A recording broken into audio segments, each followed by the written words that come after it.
Scene शरीयत दे दरवाजे उच्चे राह फकरदा मूरी हू आलिम फाजुल लंघण न देंदे जो लंघदा सो चोरी हू पट पट इटा वटे मारे दर्द मदांदी खोरी हू राज माहिदा आशिक जानन बाहू की जानन लोक अथूरी हू।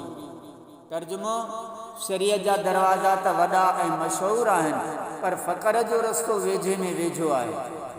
आलिम व फाज़िल राह मार्फत जे रस्ते मां लंघण नथा ॾियनि ऐं उहे राह सलूक जी मना कनि था। जेको बि फ़क़र ऐं मारिफत जे रस्ते खां लंघे थो सो उन्हनि ज़ाहिरी आलिमनि जे तावीलात खां लिक छुप में चोरी लंघी वञे। ये आलिम व फाज़िल फ़क़र व मारिफत जे पांधेड़नि खे भितर ऐं सिरूं पटे मारनि था। ये आशिकनि सां कीनो रखंदड़ आहिनि। ऐ बाहू महबूबे हक़ीक़ी जो राज सिर्फ़ आशिक ई ॼाणनि था। इहे बठारा याने ख़रकार उन ई हक़ीक़त मां छा ॼाणनि। अल्लाह अल्लाह।